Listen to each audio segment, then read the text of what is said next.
Olá, graça e paz, muito bom dia, boa tarde ou boa noite para você que está comigo aqui no nosso canal, semeando a palavra com a missionária Kézia, que sou eu. Como é bom estar com você neste dia 4 de abril de 2024, para juntos lermos a palavra do Senhor. Peço que você deixe o seu like, compartilhe esse vídeo com o máximo de pessoas possíveis, deixe também um comentário e... se você é novo ou nova por aqui, se inscreva no nosso canal, ative o sino de notificações e venha fazer parte desta família que te recebe de braços abertos. Também você receberá a notificação do nosso devocional diário Meditar e Orar. Leremos hoje os capítulos 1, 2, 3 e 4 de 2 Samuel. Na sequência, parabenizaremos os aniversariantes desse dia 4 de abril. Vamos à leitura. Davi recebe a notícia da morte de Saul. 2 Samuel, capítulo 1. Depois da morte de Saul, Davi retornou da vitória sobre os amalequitas. Fazia 2 dias que ele estava em Ziclag, quando no terceiro dia chegou um homem que vinha do acampamento de Saul com as roupas rasgadas e terra na cabeça. Ao aproximar-se de Davi, prostrou-se com o rosto em terra em sinal de respeito. Davi lhe perguntou: de onde você vem? Fugi do acampamento israelita, respondeu. O que aconteceu? Conte-me, disse Davi. O homem contou. Nosso exército fugiu da batalha e muitos morreram.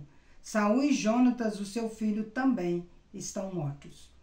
Então Davi perguntou ao jovem que lhe trouxera as notícias: como você sabe que Saul e Jonatas, o seu filho, estão mortos? O jovem mensageiro respondeu: cheguei por acaso ao monte Gilboa e lá estava Saul apoiado na sua lança. Os carros de guerra e os oficiais da cavalaria estavam a ponto de alcançá-lo. Quando ele se virou e me viu, clamou-me gritando e eu disse: aqui estou. Ele me perguntou: quem é você? Sou amalequita, respondi. Então ele me ordenou: venha aqui e mate-me de uma vez. Estou na angústia da morte, mas ainda estou vivo. Por isso aproximei-me dele e o matei de uma vez, pois sabia que ele não sobreviveria ao ferimento. Peguei a coroa que estava na cabeça dele e o bracelete que ele tinha e os trouxe a ti, meu senhor.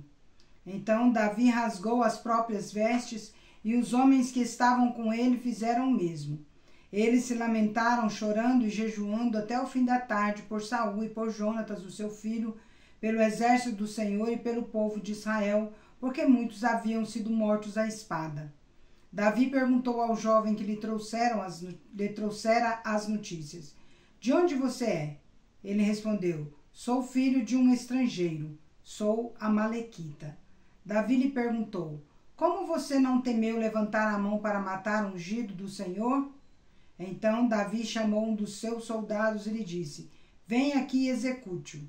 Então o servo o feriu e o jovem morreu. Davi tinha dito ao jovem: você é responsável pela sua própria morte. A sua boca testemunhou contra você quando disse: matei o ungido do Senhor. O lamento de Davi por Saul e Jonatas. Davi cantou este lamento sobre Saul e Jonatas, o seu filho, e ordenou que se ensinasse ao povo de Judá. É o lamento do arco que foi registrado no livro de Jazar. O seu esplendor, ó Israel, está morto sobre os seus montes, como caíram os guerreiros. Não conte isso em Gate, não o proclame nas ruas de Ascalon, para que não se alegrem as filhas dos filisteus, nem exultem as filhas dos incircuncisos. Ó montes de Gilboa, nunca mais haja orvalho nem chuva sobre vocês, nem campos que produzam trigo para as ofertas, porque ali foi profanado o escudo dos guerreiros, o escudo de Saul, que nunca mais será polido com óleo. Do sangue dos mortos, da carne dos guerreiros, o arco de Jonatas nunca recuou, a espada de Saul nunca retornou vazia. Saul e Jonatas, muito amados, nem na vida nem na morte foram separados. Eram mais ágeis que as águias, mais fortes que os leões. Chorem por Saul, ó filhas de Israel. Chorem por aquele que as vestia de escarlate e luxo e as enfeitava com roupas adornadas de ouro. Como caíram os guerreiros no meio da batalha. Jonatas está morto entre as suas colinas. Como estou triste por você, Jonatas, meu irmão. Como eu lhe queria bem. A sua amizade era para mim mais preciosa que o amor das mulheres. Como caíram os guerreiros. As armas de guerra foram destruídas. Davi é ungido rei de Judá. 2 Samuel, capítulo 2. Passado algum tempo, Davi perguntou ao Senhor: devo ir para uma das cidades de Judá? Vá, o Senhor lhe disse.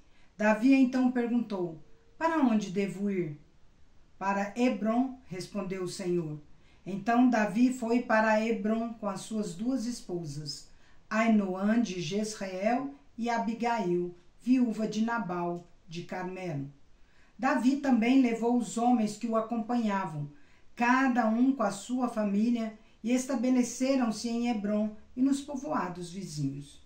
Então os homens de Judá foram a Hebrom e ali ungiram Davi rei da tribo de Judá, informado de que os habitantes de Jabes de Gileade tinham sepultado Saul.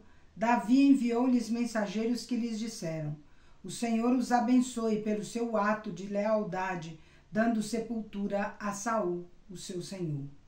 Que agora o Senhor seja leal e fiel a vocês. Também eu lhes serei igualmente bondoso pelo que vocês fizeram. Agora recobrem as forças e a valentia, pois Saul, o seu senhor, está morto, e a tribo de Judá já me ungiu como rei sobre eles. Guerra entre as casas de Davi e de Saul. Enquanto isso, Abner, filho de Ner, comandante do exército de Saul, levou Isbosete, filho de Saul, a Maanaim, onde o proclamou rei sobre Gileade, Azuri, Jezreel, Efraim, Benjamim e sobre todo Israel. Isbosete, filho de Saul, tinha 40 anos de idade quando começou a reinar em Israel e reinou 2 anos. Entretanto, a tribo de Judá seguia Davi, que a governou em Hebrom por 7 anos e 6 meses. Abner, filho de Ner, e os soldados de Isbosete, filho de Saul, partiram de Maanaim e marcharam para Gibeon. Joabe, filho de Zeruia, o soldado de Davi, foram ao encontro deles no açude de Gibeon. Um grupo posicionou-se em um lado do açude, o outro grupo no lado oposto. Então Abner disse a Joabe: vamos fazer alguns soldados lutarem diante de nós. Joabe respondeu: de acordo. Então 12 soldados aliados de Benjamim e Isbosete, filho de Saul, atravessaram o açude para enfrentar 12 soldados aliados de Davi. Cada soldado pegou o adversário pela cabeça e fincou-lhe o punhal no lado, e juntos caíram mortos. Por isso aquele lugar em Gibeon foi chamado Elcate Azurim. Houve uma violenta batalha naquele dia, e Abner e os soldados de Israel foram derrotados pelos soldados de Davi. Estavam lá Joabe, Abisai e Azael, os 3 filhos de Zeruia. Azael era veloz como uma gazela em terreno plano. Ele perseguiu Abner sem se desviar nem para a direita nem para a esquerda. Abner olhou para trás e perguntou: é você, Azael? Sim, sou eu, respondeu ele. Abner então lhe disse: é melhor você se desviar para a direita ou para a esquerda, capturar um dos soldados e ficar com as armas dele. Azael, porém, não quis parar de persegui-lo. Então Abner advertiu Azael mais uma vez: pare de me perseguir, não quero matá-lo. Como eu poderia olhar Joabe, o seu irmão, nos olhos de novo? Como, porém, Azael não desistiu de persegui-lo, Abner cravou-lhe no estômago a ponta da lança que lhe saiu pelas costas. Ele caiu, morrendo ali mesmo. Todos os que chegavam ao lugar paravam onde Azael tinha caído morto. Então Joabe e Abisai perseguiram Abner. Ao pôr do sol chegaram à colina de Amá, defronte de Giá, no caminho para o deserto de Gibeon. Os soldados de Benjamim, seguindo Abner, reuniram-se formando um só grupo e ocuparam o alto da colina. Abner gritou para Joabe: o derramamento de sangue vai continuar para sempre? Não vê que isso terminará em amargura? Quando é que você vai mandar o seu exército parar de perseguir os seus irmãos? Joabe respondeu: tão certo como vive Deus, se você não tivesse falado, o meu exército perseguiria os seus irmãos até o amanhecer. Então Joabe tocou a trombeta e o exército parou de perseguir Israel e de lutar. Abner e os soldados dele marcharam pela Arabá durante toda a noite. Atravessaram o Jordão, marcharam durante a manhã inteira e chegaram a Maanaim. Quando Joabe voltou da perseguição a Abner, reuniu todo o exército além de Azael. Viram que faltavam 19 soldados de Davi. No entanto, os soldados de Davi tinham matado 360 benjamitas que estavam com Abner. Levaram Azael e o sepultaram no túmulo de seu pai em Belém. Depois disso, Joabe e os seus soldados marcharam durante toda a noite e chegaram a Hebrom ao amanhecer.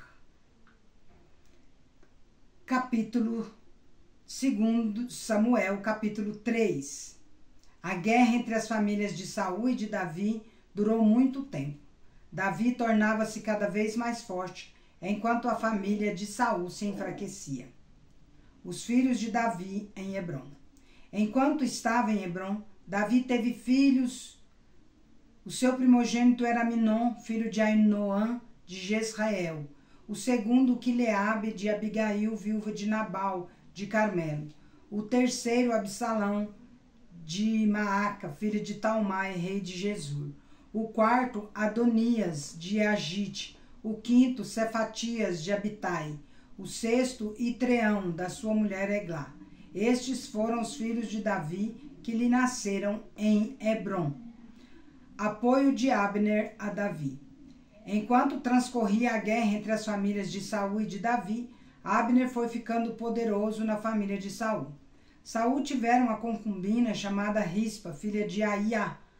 Certa vez, Isbosete perguntou a Abner: por que você se deitou com a concubina do meu pai?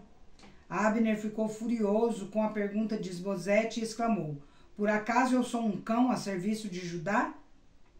Até agora tenho sido leal à família de Saul, o seu pai, e aos seus parentes e amigos dele, e não deixei que você caísse nas mãos de Davi.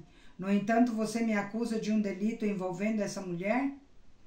Que Deus me castigue com todo o rigor se eu não fizer por Davi o que o Senhor lhe prometeu sob juramento, tirar o reino da família de Saul e estabelecer o trono de Davi sobre Israel e Judá, de Dan a Berseba. Isbosete não respondeu nada a Abner, pois tinha medo dele. Então Abner enviou mensageiros sob suas ordens, com esta proposta a Davi: a quem pertence esta terra? Faz um acordo comigo e eu te apoiarei, para que todo Israel fique do teu lado. Está bem, disse Davi. Farei um acordo com você, mas com uma condição: não compareça à minha presença quando vier me ver sem trazer-me Mical, filha de Saul. Então Davi enviou mensageiros a Isbosete, filho de Saul, exigindo: entregue-me a minha mulher Mical, com quem me casei pelo preço de 100 prepúcios de filisteus.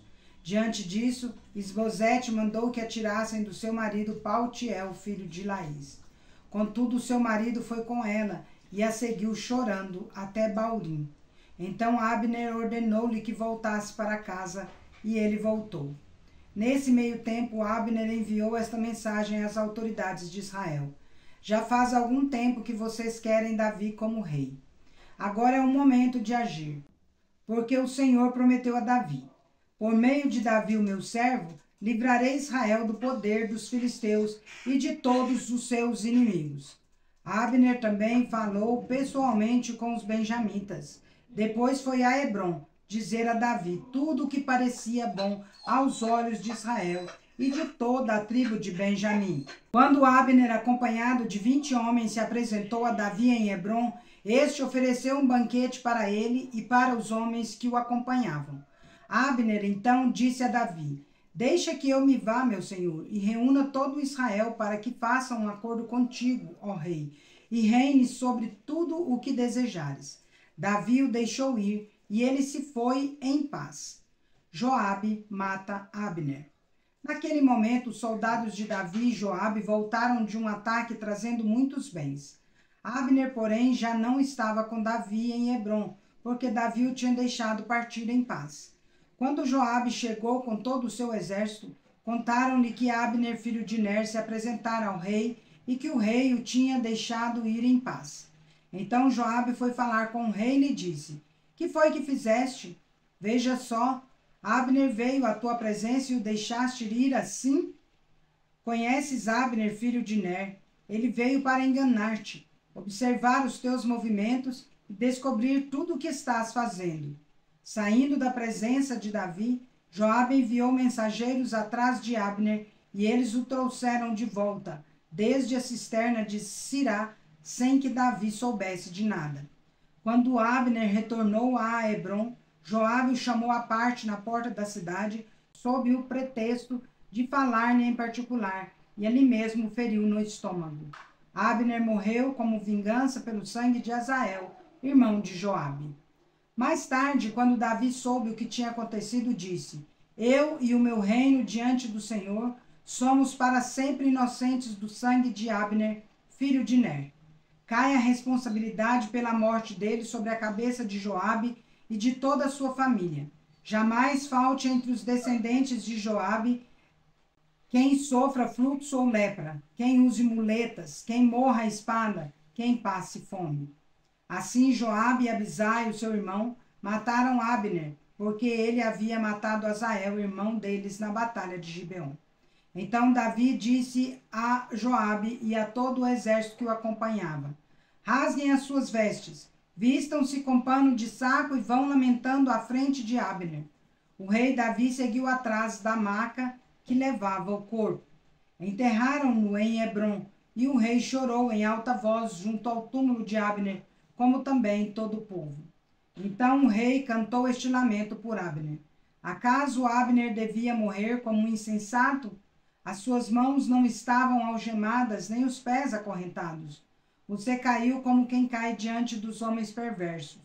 Todo o povo chorou ainda mais por ele. Depois, quando o povo insistiu com Davi que comesse alguma coisa enquanto ainda era dia, Davi fez este juramento: Deus me castigue com todo rigor, caso eu prove pão ou qualquer outra coisa antes do pôr do sol. Todo o povo prestou atenção e aprovou que ouviu. De fato, tudo o que o rei fazia era bom aos olhos de todo o povo. Assim, naquele dia, todo o povo e todo Israel reconheceram que o rei não tivera participação no assassinato de Abner, filho de Ner. Então o rei disse aos seus conselheiros: não percebem que hoje caiu em Israel um líder, um grande homem? Eu, apesar de ser o rei ungido, fui brando hoje, mas esses filhos de Zeruia são violentos demais para mim. Que o Senhor retribua ao malfeitor de acordo com a sua maldade. Isbosete é assassinado. 2 Samuel, capítulo 4. Ao saber que Abner havia morrido em Hebrom, Isbosete, filho de Saul, perdeu a coragem e todo Israel ficou alarmado. Ora, o filho de Saul tinha a seu serviço 2 líderes de grupos de ataque. Um deles chamava-se Baaná e o outro Recabe, ambos filhos de Rimon, de Beerote, da tribo de Benjamim. A cidade de Beerote era considerada parte de Benjamim, porque o povo de Beerote fugiu para Gitaim e até hoje vive ali como estrangeiro. Ora, Jonatas, filho de Saul, tinha um filho aleijado dos pés. Ele tinha 5 anos de idade quando chegou a notícia de Jezreel de que Saul e Jonatas haviam morrido. A sua ama o apanhou e fugiu, mas na pressa o deixou cair, e ele ficou manco. O nome dele era Mefibosete. Aconteceu então que Recabe e Baaná, filhos de Rimon de Beerote, foram à casa de Isbosete na hora mais quente do dia, na hora do seu descanso do meio-dia. Os dois entraram na casa como se fossem buscar trigo e o apunhalaram no estômago. Depois disso, fugiram. Eles haviam entrado na casa enquanto Isbosete estava deitado no quarto. Depois de o apunhalarem e matarem, cortaram-lhe a cabeça. Levando-a consigo, viajaram toda a noite pela rota de Arabá. Levaram a cabeça de Isbosete a Davi em Hebrom e lhe disseram: Aqui está a cabeça de Isbosete, filho de Saul, teu inimigo, que tentou tirar-te a vida. Hoje o Senhor vingou o nosso rei e senhor de Saul e da sua descendência. Davi respondeu a Recabe e a Baaná, o seu irmão, filhos de Rimom de Beerote: Tão certo como vive o Senhor, que me tem livrado de todas as aflições, quando um homem me disse que Saul estava morto, pensando que me trazia boa notícia, eu o agarrei e o matei em Ziclag, como recompensa pela notícia que trouxe. Muito mais agora que homens ímpios mataram um inocente em sua própria casa e em sua própria cama. Por acaso não vou requerer o sangue dele das mãos de vocês e eliminá-los da face da terra? Então Davi deu ordem aos seus soldados, e estes os mataram. Depois cortaram as mãos e os pés deles e penduraram os corpos junto ao açude de Hebrom. A cabeça de Isbosete, porém, sepultaram no túmulo de Abner, em Hebrom. Encerramos nossa leitura de hoje. Rogo-vos, pois, irmãos, pelas misericórdias de Deus, que apresenteis o vosso corpo como sacrifício vivo, santo e agradável a Deus, que é o vosso culto racional. Romanos capítulo 12, versículo 1. Vamos parabenizar os aniversariantes de hoje.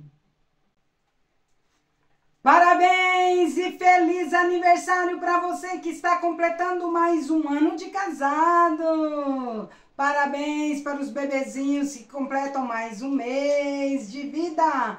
Parabéns aos aniversariantes desse dia 4 de abril de 2024. Parabéns por completarem mais um ano de vida. Parabéns a Karina Ferreira, lá de Tuiutaba, que comemora hoje também mais um ano de vida. Que Deus abençoe vocês. Quero orar por vocês. Vamos orar. Querido Deus, em nome de Jesus, quero agradecer a Deus por abençoar os casais com mais um ano de casados nesse dia 4 de abril, os bebezinhos com mais um mês de vida e os aniversariantes desse dia 4. Em especial a Karina Ferreira, que está completando mais um ano. E que o Senhor a abençoe, que o Senhor abençoe os aniversariantes desse dia, os casais, os bebezinhos, em nome de Jesus, ó Pai, concedendo a eles, ó Pai, muitos anos de vida, muitas felicidades, saúde e prosperidade. Pai, em nome de Jesus, que a boa, agradável e perfeita vontade do Senhor se cumpra na vida de cada um deles. Amém. É isso aí, meus queridos. Deus é fiel, é justo e bom. Vamos